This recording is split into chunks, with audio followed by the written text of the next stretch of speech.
무대는 끝났지만 이야기는 이제 시작입니다. 기억하시나요? 쌍탑전설이 막을 내릴 때 메란 국극단의 무대 위에는 희망과 위기가 뒤엉켜 있었습니다. 성대를 다친 정년이는 더 이상 목소리를 낼 수 없었고, 문옥경은 영화계로 떠나며 국극계는 새로운 전환점을 맞이했죠. 그런데 이 모든 것이 끝이 아니라 시작이라면 어떨까요?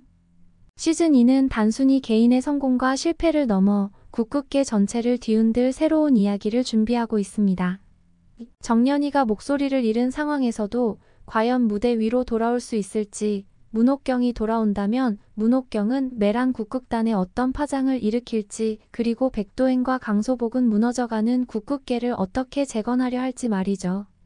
오늘은 이 질문들에 대한 답을 함께 예측하며 여러분과 시즌2의 세계로 들어가 보겠습니다. 1. 정년이의 새로운 도전. 시즌2는 성대 손상으로 무대에 설 수 없는 정년이의 현실에서 시작됩니다. 무대를 떠났지만 정년이는 창작자로 변신하거나 후배를 양성하며 극단의 새로운 중심 역할을 맡을 것입니다. 정년이는 자신이 선택한 새로운 방식으로 무대를 향한 열정을 이어가려는 도전을 시작합니다. 이 과정에서 정년이는 단순히 과거로 돌아가려는 것이 아니라 전통적인 국극의 틀을 넘어서려는 움직임을 보일 것입니다. 이러한 변화는 정년이가 단순한 무대 배우가 아니라 국극계를 혁신하는 상징적 존재로 자리잡는 계기가 될 것입니다. 2. 문옥경의 귀환과 갈등. 문옥경은 영화계에서 성공을 거두고 돌아오지만 옥경의 귀환은 단순히 메란 국극단을 돕기 위한 것이 아닙니다. 문옥경은 국극의 현대화를 추진하려는 비전을 가지고 있으며 이는 전통을 중시하는 강소복과 충돌을 빚을 것입니다. 문옥경은 쌍탑전설에서 확인한 국극의 가능성을 현대적 작품으로 발전시키고자 하지만 이러한 시도는 메란 국극단 내부에서 강한 저항에 부딪힐 수 있습니다. 과연 문옥경의 새로운 도전이 메란에 어떤 변화를 가져올지 흥미롭게 전개될 것입니다. 3. 백도행과 메란 국극단의 개혁.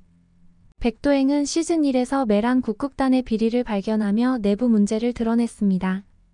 시즌2에서는 백도행이 강소복과 협력해 국극단의 구조적 개혁과 재정 문제 해결에 적극 나설 것입니다. 백도행은 서해랑이 남긴 비자금을 활용하거나 그 실체를 밝혀 극단의 재정난을 타개하는 데 중요한 역할을 할 것입니다. 하지만 개혁 과정에서 내부 인물들과의 갈등이 추가적으로 발생할 가능성도 배제할 수 없습니다. 서해랑이 남긴 흔적. 시즌1에서 떠난 서해랑은 여전히 메란 국극단에 깊은 영향을 끼치고 있습니다. 서해랑이 남긴 비자금은 극단의 재정 문제를 해결할 열쇠가 될 수도 있지만 동시에 새로운 갈등을 일으킬 가능성도 있습니다. 비자금을 둘러싼 진실이 밝혀지며 서해랑의 과거 행적이 극단의 현재에 어떻게 영향을 미칠지 흥미로운 전개를 예고합니다. 국극의 현대화 vs 전통. 쌍탑전설은 국극의 전통과 현대적 감각을 결합한 작품으로 시즌2의 전반적인 방향성을 상징적으로 보여줍니다. 메란 국극단은 이를 계기로 현대화를 시도할 것이며 전통을 고수하려는 내부 인물들과 현대화를 지향하는 인물들 간의 충돌이 주요 갈등으로 자리 잡을 것입니다. 이 갈등은 단순히 국극단 내부의 문제가 아니라 쇠락해가는 국극계 전반의 생존 전략과 맞닿아 있어 더욱 깊이 있는 이야기를 만들어낼 것입니다. 정년이는 쌍탑전설의 주인공으로 활약하며 한계를 뛰어넘는 연기를 선보였습니다. 하지만 정년이의 성대 손상은 여전히 큰 제약으로 남아있습니다. 무대 위에서는 단기간의 활약이 가능했지만 장기적으로는 지금의 방식만으로는 한계를 극복하기 어렵죠. 시즌2에서는 정년이가 이런 상황을 극복하기 위해 창작자로서 혹은 극단 운영의 중심 인물로 변신하는 모습을 볼 가능성이 큽니다.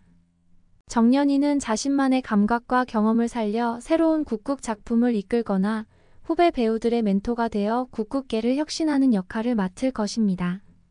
정년이는 단순히 무대 위의 배우가 아니라 국극의 방향성을 제시하는 리더로 자리 잡으며 또 다른 방식으로 관객들에게 감동을 선사할 것입니다. 정년이가 무대 위가 아닌 새로운 영역에서 어떤 활약을 펼칠지 기대되지 않으신가요? 문옥경은 영화계에서 쌓은 명성을 바탕으로 국국을 현대적으로 재해석하려는 계획을 가지고 매랑 국국단에 돌아올 것입니다. 문옥경의 귀환은 매랑 국국단 내부에 큰 변화를 가져올 겁니다. 하지만 옥경의 현대화 시도는 전통을 중시하는 강소복과 갈등을 일으킬 가능성이 높습니다. 예를 들어 문옥경이 쌍탑전설과 같은 대중적인 작품을 확대해 국국의 영역을 확장하려 한다면 강소복은 이를 상업적인 타협으로 여길 수도 있습니다.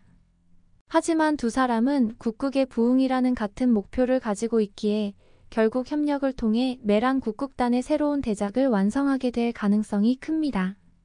이 대작은 단순히 매란 국국단의 성공을 넘어 국국계 전체를 부흥시키는 상징적인 사건으로 기록될 수 있습니다.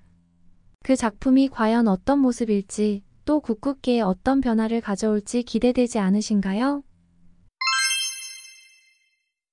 백도행은 매란 국국단의 내부 비리를 파헤친 뒤 강소복과 협력해 극단의 새로운 체제를 구축할 인물로 자리 잡을 것입니다. 백도행은 과감한 개혁을 통해 매란의 재정난을 해결하고 극단의 내부 갈등을 조정하며 극단을 안정화하려 할 것입니다. 백도행의 리더십은 단순히 매란을 구하는 데서 끝나지 않고 국국의 전통과 현대화를 균형 있게 이끄는 중요한 역할을 할 가능성이 큽니다.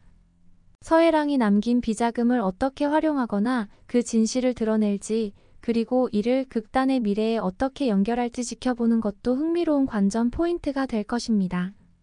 백도행의 리더십이 국국계를 어떻게 변화시킬지 궁금하지 않으신가요? 시즌 1에서 실패로 끝났던 연합 공연의 교훈을 바탕으로 시즌 2에서는 국국계를 통합하려는 또 다른 시도가 등장할 가능성이 큽니다. 이번에는 단순한 협력이 아니라 각 극단의 개성을 살리면서도 국국계 전체를 하나로 묶는 새로운 형태의 대규모 프로젝트가 될 것입니다. 매란 국국단은 이를 주도하며 쌍탑전설로 보여준 가능성을 확장해 국국의 새로운 시대를 열고자 할 것입니다.